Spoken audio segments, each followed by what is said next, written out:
Coming to you from the TCT studios in the heartland of America.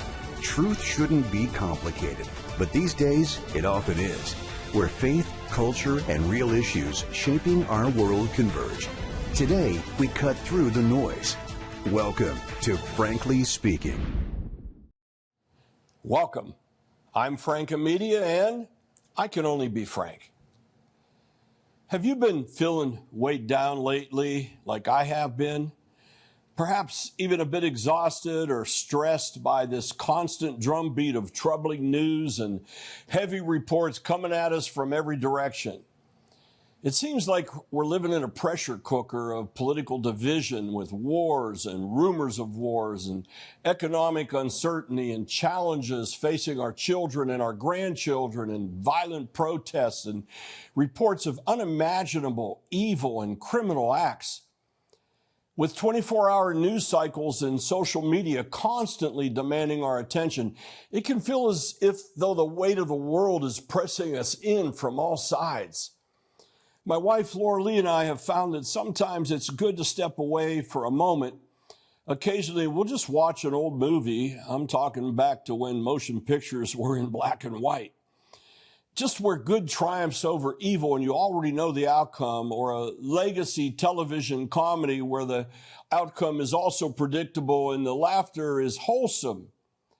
For a little while, it allows us to catch our breath, to smile, and be reminded that life is not meant to just be lived under a constant cloud of tension. So I have committed to always build upon a firm foundation of the Word. And how does this one work for us in this moment? Well, Proverbs chapter 17, verse 22 tells us, "A merry heart does good like medicine." God himself created us with this capacity for joy and laughter and refreshing. Laughter doesn't solve every problem, but it can certainly help restore our perspective and lighten the load. How about Sarah, who laughed out loud when she was told she would have a child as an elderly woman, 90 years old, well-aged past her fruitful years? But God had the next and last laugh. She indeed gave birth to Isaac, who, by the way, his name means to laugh or laughter, a testimony to the power of laughter breaking through, if you will. With that in mind, I'd like to bring you a little comedic relief today through someone who's blessed audiences across the nation with humor and insight and an uplifting perspective on life. His comedy is clean, it's thoughtful, and often surprisingly profound. Let me tell you a little bit about Michael Jr. He is indeed exceptionally gifted at combining real-life stories and Bible stories with valuable life principles and refreshing morality. To quote Michael in his own words, "Before I got clarity, I was all about comedy. Now, comedy is a tool I get to use to bring that clarity to you as I continue down my journey personally. I understand that I can see the power of laughter to actually transform thinking and help people find freedom, peace, and healing."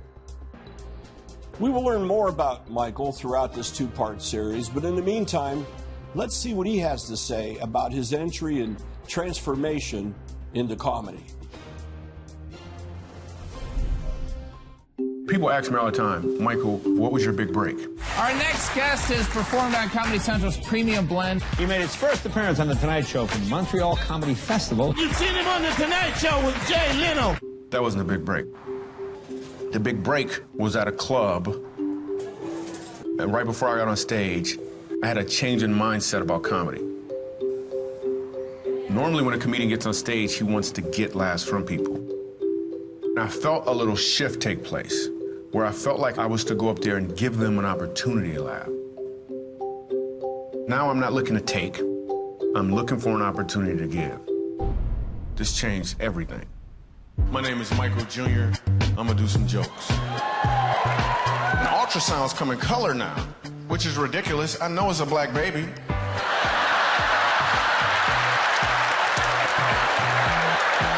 It better be a black baby.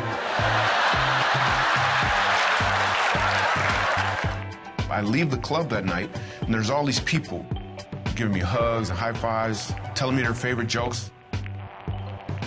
Then I look across the street and I saw a homeless guy. And I thought to myself, what about him? Most comedy, most jokes are set up. My son, 4 years old, looks at me out of nowhere. And he says, Dad, I want to be a doctor. I was like, yes, yes. And then a punchline. Then he said, or a dinosaur. I understand that me doing comedy and doing all of these TV shows and making all these people laugh is really just a setup. My punchline is to make laughter commonplace in uncommon places. We go to Montrose, Colorado, a place called the Dolphin House. They take care of children who have been abused by their parents. And this grandmother explains to me that her grandson is being abused by his mom. He's so afraid of his mom that everywhere he goes, he wears a Spider-Man costume. So I get on stage, sitting right up front, Spider-Man. I start doing comedy. People start laughing, slowly but surely. Probably about 25 minutes into it, I hear a voice, and the voice says, my name is Ronan. And this little boy pulls off his mask. And it was one of the most powerful moments in my entire comedy career. Here's the deal. If we could just stop asking the question, what could I get for myself? And start asking the question, what can I give from myself? I think people would learn that you don't have to be a comedian to deliver a punchline. It's really what I want to get across to people. And I think I just did. I looked at the camera again. I don't know if I was supposed to do that. Emphasis. Anything else you can think of? Yeah, I'm gonna say it right now. You've been set up. You in the setup. Be the punchline. Okay. I'm gonna walk off dramatically.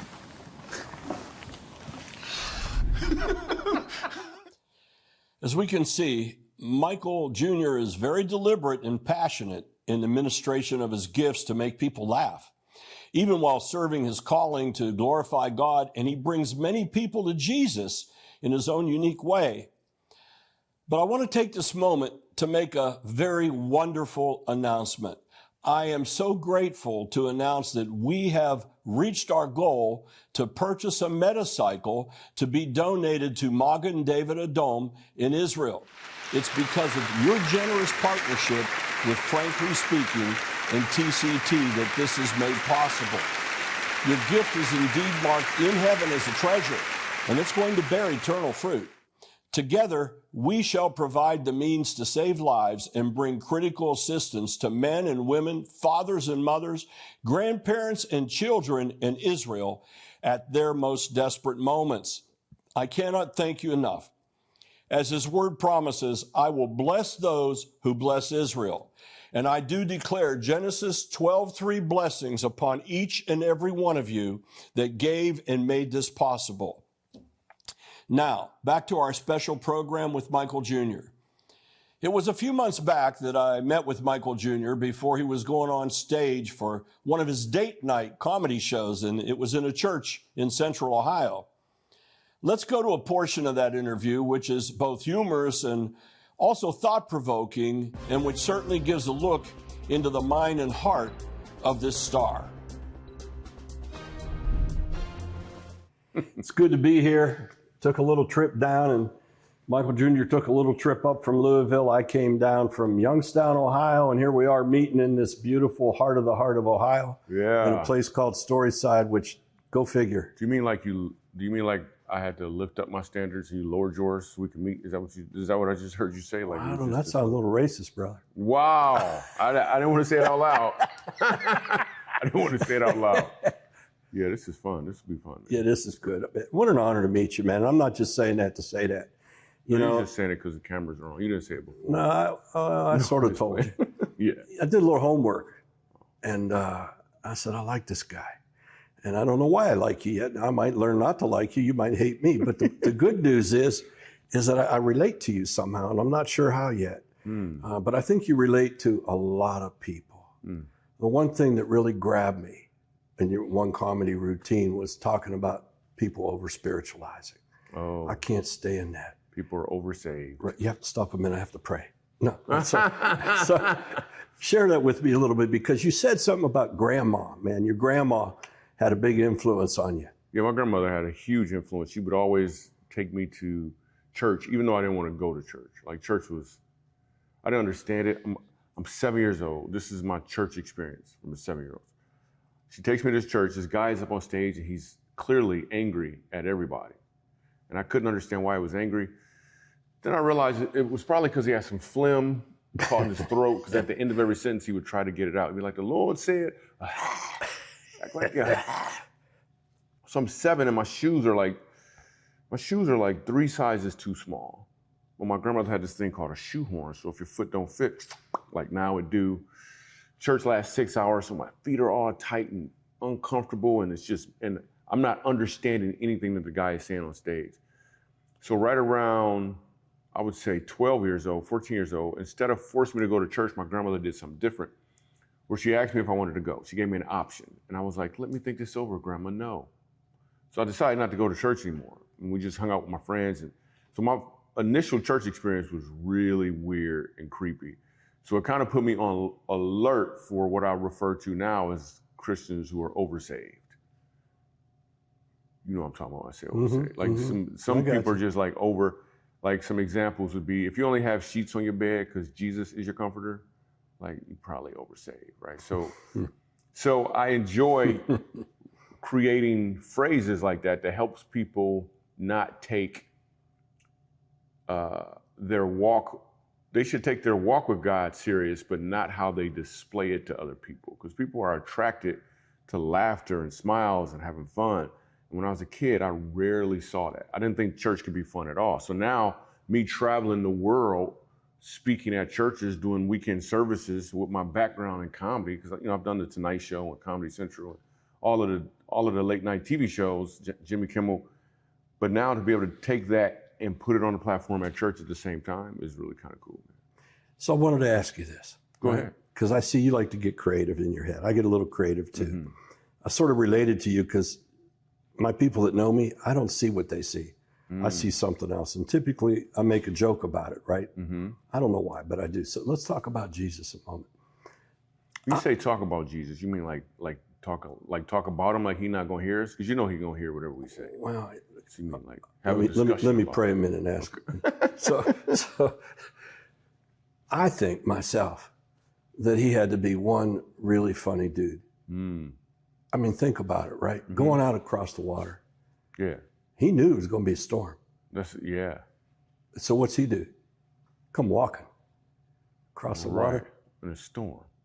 So I want to get your take on it. I'm thinking about a lot of things where he might have just played people.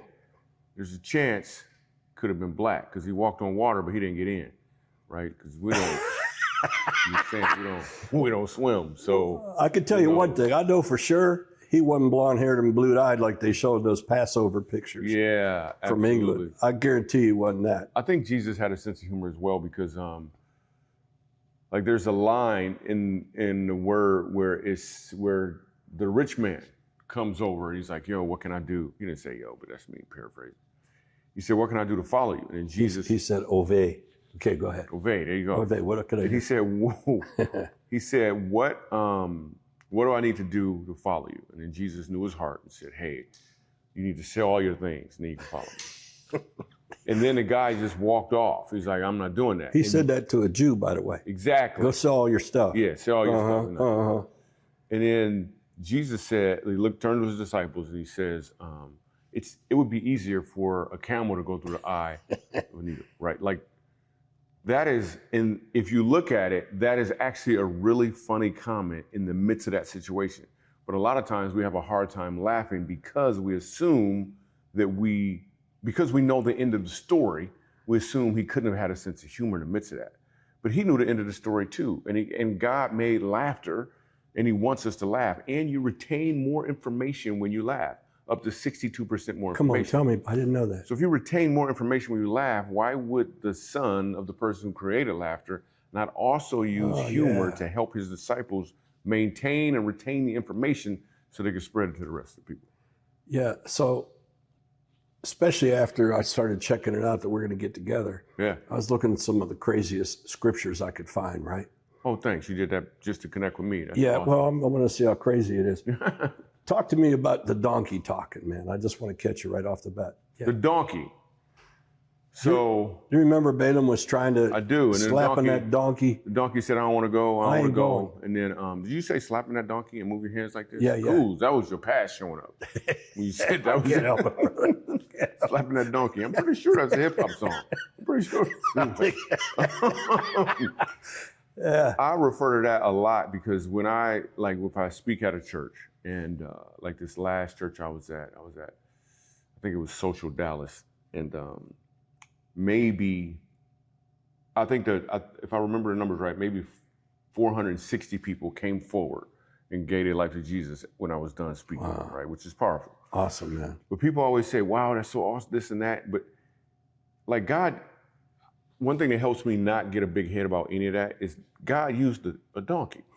Like, he used a donkey. I think he could use me as well. He used a chicken too, didn't he? Yeah, that's what I'm saying. Like if he could use a donkey, hopefully I'm somewhere between a donkey and where he would like me to be. So that just helps keep me humble with regards to the things I'm doing. So, This thing you're doing with the marriage thing, it's pretty awesome. yeah. How'd that happen? What happened? So I really believe that your job is preparation for your work. So what I mean is your job is what you do, but your work is what you're called to. So it's almost like God hides our work in the midst of our job. And once we can become a good steward with the work, then with the job, then we're ready for the work. So example, I do comedy. I've been doing stand-up comedy for a while. But the way I write comedy is I'll see a punchline first. And then I will reverse engineer the setup to get to that punchline. So if you could imagine, this is happening every single joke. Sometimes some jokes have multiple punchlines. And then I started to recognize I could adjust the punchline and get more laughs. So then before I get on stage again, I would adjust the punchline, get more laughs, and then I would start to adjust the setup, and it would affect the punchline, and the laughs would get even bigger. So I'm running this math in my head every single night or every show. So I'm doing, this is probably happening 75 to maybe 200 times per show. I'm doing up to 9 shows a night. I've been doing comedy for 30 years. So I understand this math and how it works, but I think I'm just doing comedy. So maybe 3 or 4 years ago, God called me and my wife to start helping marriages. She was already helping marriages. Like she just really understands marriage. She wrote a book called Before He Finds You. Like she's brilliant. What's the book called? It's called Before He Finds You. She's brilliant with marriages, and then God says, hey, I want you guys to come together and help marriages. So we created Funny How Marriage Works, where we use funny to help people understand marriage. So it started with just couples in our room. I mean, a few couples would come over our house, and then we did like a test market close in Dallas with just 200 couples. And now we're touring the country, and couples are coming from all over. But here's what's really going on. My wife she's brilliant. She has this anointing, this understanding. But one time I'm coaching this couple, and they're telling me about the problem or whatever. And I felt like God said to me, I want you to look at their problem the same way I showed you how to look at a punchline. So then when he explained the problem, I said to the guy, I said, wait a second. Before this thing happens, do you do this, this, and this? And he looked at me and was like, how do you know? I was like, I don't know. I don't know how I know. But the truth is God was already preparing me, because not only could I see the punchline, but I could see what probably took place to get there. And as a result of this, we have found some stuff about marriage that many people haven't seen. I don't think there's anything new under the sun. But one thing, for example, is we've all been taught that marriage is all about compromise. If a bridge was compromised, would you drive over it? Like, no. Who does anybody want a compromised outfit or want to go on a compromised helicopter ride? So if we don't want any of these things compromised, why would we live in and or create a compromised marriage? In fact, I can't find in the Bible where it says that we are to compromise in marriage. Now, I'm not a theologian. I do want to say that to everybody watching. I didn't even say it right. Anyway, but there's I don't see it in there. So what if it was the case that compromise was only a stop on the way to where God really wanted us, which is probably a place of freedom, as opposed to a place of just being stuck? Because when when couples compromise, and this happens over and over again.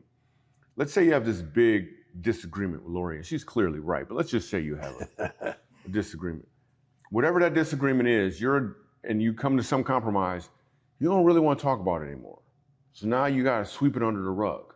But now there's a lump in your rug, and you wonder why you're tripping, right? Because there's a lump in the rug. That's good stuff. That's good stuff. So we like to help people figure out, well, what are the lumps in the rug, and how do we remove the lumps? Because they're not actually supposed to be there.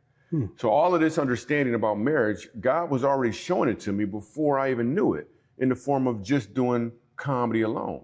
But now we get to use comedy for marriage. So he's teaching me when I didn't know I was learning. I'm sitting here like, all I know, Lord, you told me to wax this car, to wax on and wax off. But he's teaching me karate the whole time. But I don't think I'm special. I think that's the case for everybody.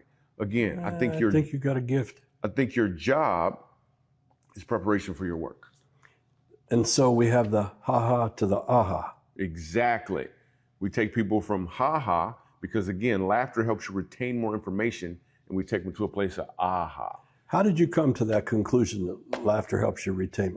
I'm buying it. I just didn't know it. No, just research. The science breaks it down. That's why most Super Bowl commercials are always funny. Think about it. It's the most expensive commercial out there, and they happen to use comedy because they want to remember their product. So I'm like, yo, we got a product that's way more valuable than some Doritos. So I'm going to use comedy to help people understand how awesome God is. And now even how his plan for marriages. So there was a couple that we were coaching. I'll give you this example of compromise and how it doesn't work. This couple was, they had an argument because he wanted the temperature at 74 degrees in the bedroom. Uh-oh. 73 is the right number, but we have this conversation now. You've been reading my mail? No, I haven't. This will be very interesting. All right, go for it, brother. No, go for it. Okay, I'll go first. I guess it's probably safer. Here it is. So he wanted it at 74 degrees, and she wanted it at 64 degrees. Ooh. That's a big difference. That's big. So they landed at 69, the appropriate one, right? That's what they landed at. That's the one they wanted at. And this has been going on for years, but the question I ask is, at 69 degrees, who got what they wanted? Like nobody. Both of them are actually uncomfortable. So it's not even a win. Mm-hmm. That's what compromise does. It looks like it works, but it doesn't really fit. So I'm sitting there talking to him, and they're questioning, what they're wondering is why does their marriage seem to be drifting apart a little bit? They just felt adrift. And I just brought up the temperature as an example of why the drift is taking place, because their primary mechanism is compromise. So I said, so when you travel, because he traveled for sales or something, I said, what is the temperature in the hotel room? He said 74 degrees. I said, while he's traveling, what is the temperature at home? And she said 64. I said, so what's happening is you're telling yourself and your body, your physiology, that it is more comfortable when your husband is away than it is when he's at home. But they didn't even see this. They thought compromise was the thing to do. But the same thing happens with all the compromises, because now there's these lumps in your rug where you can't really talk about the thing that you really need to have the conversation about. You got to negotiate your way around it.